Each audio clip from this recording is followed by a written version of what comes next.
actual del mercado, sobre todo del entorno macroeconómico. Y lo hacemos con Miguel Luzárraga, es Managing Director para Iberia de AllianceBernstein. Miguel, muy buenas tardes.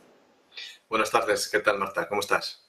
Miguel, muchas gracias como siempre por acompañarnos estos minutos en Negocios Televisión. Además, con la mirada puesta en muchos frentes, como siempre, con el peso en la inflación, en la actuación de los bancos centrales, a la espera de la FED, del dato de PIB de Estados Unidos, muchas referencias, pero antes de nada, sí que me gustaría que intentásemos establecer una fotografía general.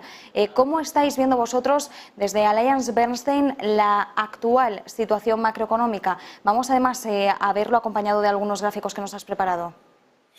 Efectivamente, Marta. Bueno, pues como siempre, yo creo que hay que ponerlo todo en perspectiva. Una vez cada trimestre os traemos una serie de indicadores que son los que deberíais de ver ahora mismo en pantalla.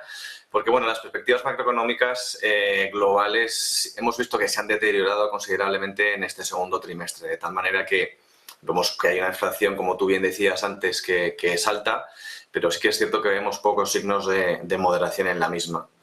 Por consiguiente, los bancos centrales tienen que hacer algo y no tienen más que subir los tipos de interés para combatir, digamos, esa inflación. Pero ¿qué implicaciones tiene, digamos, esa política monetaria más dura?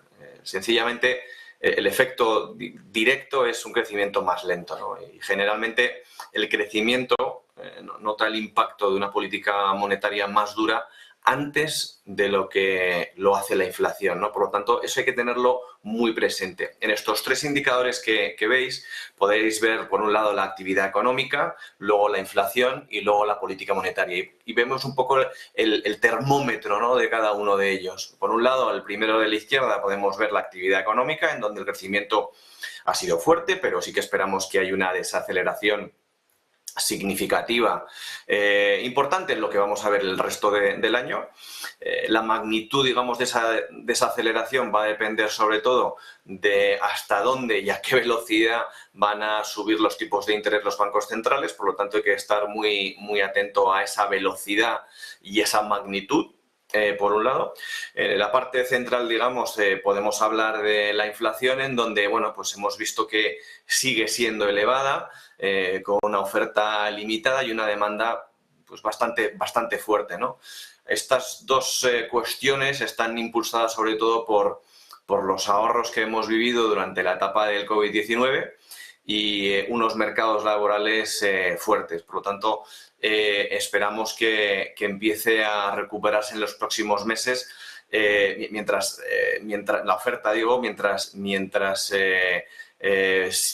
vamos a ver todavía una inflación elevada.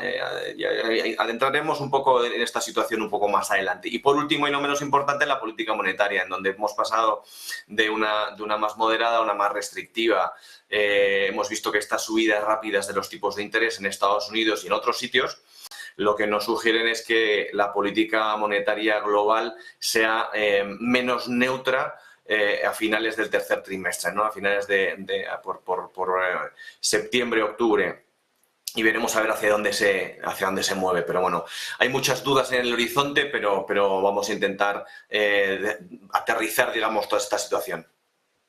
Además lo estamos viendo, ¿no?, en ese velocímetro triple en el gráfico. Miguel, citabas la inflación, que por supuesto es uno de los grandes temas del año. Tenemos también, por supuesto, las cadenas de suministro, la crisis en la cadena de suministro, el precio de las materias primas. Podríamos decir que son tres de los grandes temas del año. No son los únicos. La verdad es que este 2022 de la trilogía 2020 está resultando bastante dinámico. ¿Qué podemos esperar de todos estos frentes? Y respecto a la inflación en concreto, como estábamos viendo ahí el velocímetro, ¿no?, una inflación elevada. Sabemos que tenemos una inflación elevada, sabemos que está además alta durante un tiempo más prolongado de lo que se esperaba en un principio. Otra de las preguntas que tenemos ahora es si esa inflación ha tocado ya techo o no. Bueno, yo creo que poner también todo, diferenciar un poco las distintas áreas geográficas. No es lo mismo la situación que tenemos en Europa, la que tenemos, a la que tienen en Estados Unidos, ¿no? Están en distintas fases del ciclo y en donde Estados Unidos está más avanzado en tomar una serie de medidas. Por eso ha subido tanto los tipos de interés de una manera más agresiva y de una manera antes, digamos, que Europa. Pero bueno, ambas economías están en el mismo camino. Nos hemos encontrado con una situación que claramente, como tú bien decías, está un poco fuera de control, ¿no? Hemos visto, por un lado, esas disrupciones en la cadena de suministro que siguen impactando a las distintas economías. En términos generales, después de todos los confinamientos que hemos vivido tras el COVID-19. Y luego hemos visto como el precio de las materias primas también ha sido bastante elevado, sobre todo también impulsado tanto por las disrupciones de la oferta como por la guerra en Ucrania. Pero ¿qué herramientas tienen los bancos centrales para combatir esa inflación? La buena noticia es que los bancos centrales pueden subir los tipos de interés para combatir la inflación. Esa es la buena noticia, pero también es cierto que la mala noticia es que esa medida no puede ni reparar la cadena de suministros ni finalizar la guerra. Lo que sí pueden hacer es provocar una reducción de la demanda hasta los niveles actuales de oferta. Esto, Marta, es un proceso difícil porque tiene varios riesgos. Por un lado, si el endurecimiento, digamos, de las políticas monetarias es demasiado leve o demasiado lento, esto va a llevar a que haya un riesgo de permitir que las expectativas de inflación se desbloqueen, o sea, se desboquen, mejor dicho, y que potencialmente se inicie una época de inflación a la deriva, como digo yo, básicamente, ¿no? Y luego, por otro lado, el otro riesgo es el endurecimiento excesivo de las políticas monetarias, que lo que puede provocar claramente es una recesión.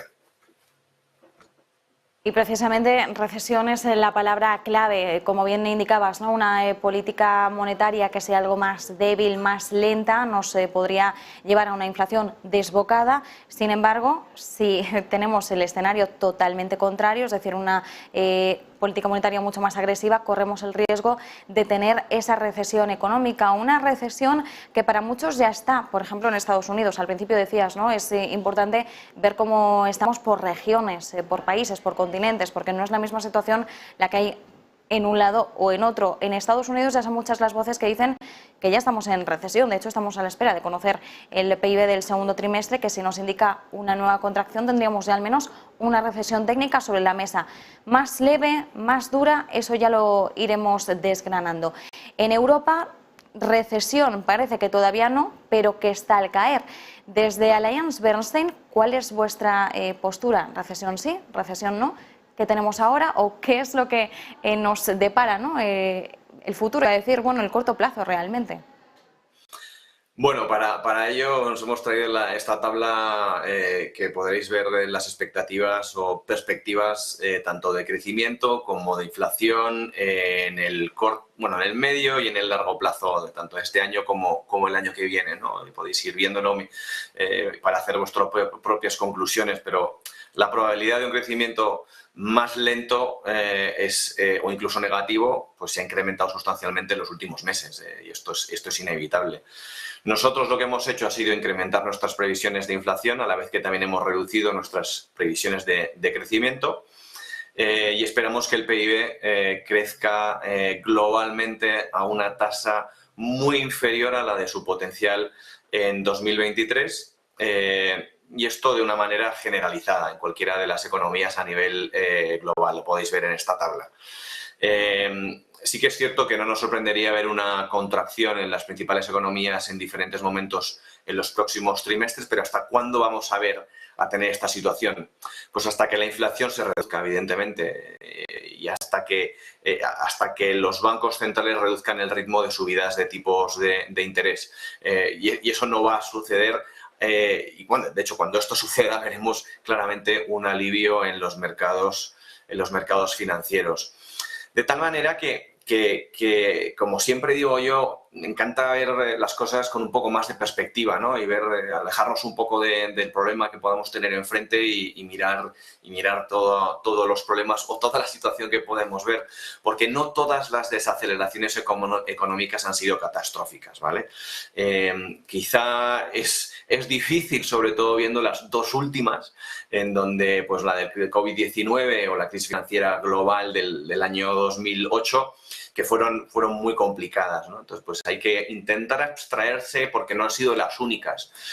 Una desaceleración del ciclo de negocio más típica podría ser más superficial que estos dos episodios que hemos vivido últimamente, especialmente sobre todo dada la fortaleza existente que estamos viviendo en esta situación.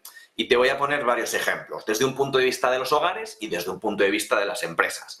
Los hogares mantienen una posición financiera sólida porque tienen unos ahorros elevados provocados sobre todo por haber ahorrado tanto durante el COVID-19. El mercado laboral sigue siendo fuerte, en donde, bueno, pues sobre todo en Estados Unidos vemos una situación laboral prácticamente en pleno empleo, y luego la renta global se mantiene robusta. Y por el lado de las empresas también es cierto que la elevada velocidad de este ciclo que hemos visto ahora mismo también implica que no aparezca en el sector empresarial pues una situación de exceso de apalancamiento, lo que suele caracterizar este tipo de crisis económicas.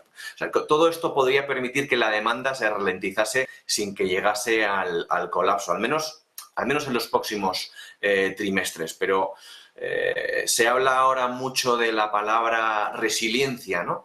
Es una palabra muy de moda. Y yo la defino básicamente como esa resistencia, esa fortaleza de la economía que puede sostener a esta propia economía y limitar estos daños que podamos tener en los próximos meses. Por lo tanto, toda esta situación hay que ponerla, como digo, siempre un poco en perspectiva, Marta. Una última cuestión, teniendo en cuenta este panorama, ¿cuáles son las opciones que les quedan a los inversores, ¿no? Muchos nos están viendo desde casa y dirán, vale, me ha quedado claro cómo está el panorama, seguimos además con una incertidumbre muy presente, pero claro, cuando tenemos que hablar de oportunidades de inversión, ¿dónde ponemos el foco? Porque claro, al final cuando intentamos manejar un horizonte a X años vista, es muy difícil a veces poder poner la mirada a tantos años e intentar dilucidar cuál va a ser la situación, cuál va a ser el panorama y sobre todo cuáles son los activos que van a verse mejor beneficiados o que van a estar en una posición bastante más sólida. ¿Cuál es el panorama que vosotros dibujáis desde AllianceBernstein para hablar de esas oportunidades de inversión? Bueno, yo creo que esta situación no es ninguna, después del análisis macroeconómico que hemos dibujado tú y yo en estos últimos minutos, no es ninguna sorpresa la reacción de estos problemas en los mercados financieros, ¿no? De hecho, estos problemas son una parte crítica del reequilibrio de la economía desde nuestro punto de vista. Por un lado, la política monetaria actúa sobre un sistema financiero a través de los mercados, pero la pregunta importante es ¿cuáles son los factores que contribuyen a reducir la demanda? Para nosotros son tres. Unos tipos más elevados, que ya los estamos viendo, unos diferenciales de crédito más amplios, que también los estamos viendo, y luego unos precios de la renta variable más reducidos, que también los estamos viendo. Por lo tanto, esto es exactamente lo que los responsables de la política monetaria tratan de hacer y están consiguiendo. Por lo tanto, no esperamos que los bancos centrales apoyen a los mercados en el corto plazo, así que con un crecimiento más lento y una inflación más esperada, más elevada, ¿qué vamos a poder esperar, Marta? Volatilidad. Por lo tanto, ante esta situación es complicado no ponerse nervioso, y os hemos traído este gráfico que podéis ver aquí, que data, digamos, de 34 años de historia que tenemos recuperado datos del S&P 500, en donde podéis ver la rentabilidad anualizada en estos últimos 34 años del S&P 500. En el gráfico de la izquierda podéis ver las rentabilidades anualizadas de los últimos 3 años, lo llaman los rolling 3 años de las rentabilidades del S&P 500, y la media es un 11,1%, como podéis ver en esa barra principal de la izquierda. Pero si le quitas los 5 mejores días, podemos ver que esa rentabilidad se reduce drásticamente a un 4%. No voy a analizar el tema que está central en la parte de los bonos, pero sobre todo desde el punto de vista del S&P 500. Es decir, es que si nos perdemos los 5 mejores días, vamos a ver reducido en este periodo de tiempo en prácticamente un tercio la rentabilidad de nuestros activos. Y luego, la parte de la derecha es solamente un análisis desde enero hasta junio, es decir, un periodo de tiempo mucho más corto, en donde el S&P 500 ha caído un 20%, pero si le quitamos los 5 mejores días otra vez, la pérdida puede haber sido mucho peor, puede haber sido de un 30%. Pero si nos perdemos los los peores 5 días puede ser mucho mejor el resultado, es decir, de solamente haber caído un 3,5%. Pero lo que quiero decir aquí es que hay una divergencia muy grande entre perder los 5 mejores días y perder los 5 peores días. Es decir, que hay una dispersión enorme entre una cosa y otra. Y es muy difícil hacer market timing, es decir, es muy difícil acertar siempre.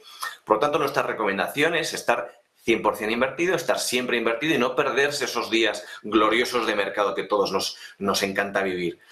Nosotros para ello llevamos hablando mucho tiempo de distintas estrategias. Hemos hablado de la estrategia de baja volatilidad, el AB Low Volatility Equity Portfolio, que es una estrategia básicamente que busca la calidad, la estabilidad y el precio. Por otro lado, estamos viendo cómo desde un punto de vista de valoración, activos con un peso más en growth, pero ligados a la sostenibilidad, es decir, a la calidad sostenible de los activos financieros en donde invertimos, pues también son activos muy interesantes a tener en cuenta a través de la estrategia de Sustainable Global Thematic, la estrategia de renta variable global temática que se basa en el clima, en la salud y en el empoderamiento, la salud importantísima a día de hoy. Y por último, no menos importante, una estrategia de renta fija de corta duración en donde las tires, como hemos visto y hemos comentado brevemente antes, pues también han sido significativamente interesantes a día de hoy. Por lo tanto, el AB Short Duration High Yield sería otra estrategia muy interesante a tener en cuenta en este entorno de mercado. Nos quedamos, Miguel Luzárraga, desde AllianceBernstein, con ese último gráfico, porque además me gustaba mucho el de The Cost of Missing Out, ¿no? Cuando siempre hablamos, ¿no? del Fear of Missing Out, el llamado FOMO, que hemos visto también cómo se trasladaba muchas veces en el mercado, ese miedo a estar perdiéndonos algo real. Me ha gustado mucho ese gráfico, además era muy visual. Así que nos quedamos con ello, por supuesto, con esas oportunidades de inversión, con esas recomendaciones y con este análisis del entorno macro actual. Como bien decías, además, a lo que nos abocamos ahora es a una constante volatilidad, al menos lo que nos queda de 2022, eso lo tenemos hecho. Miguel Luzárraga, Managing Director para Iberia de AllianceBernstein, como siempre, un placer, muchas gracias. El placer es mío, muchas gracias a todos. Gracias. Nosotros nos quedamos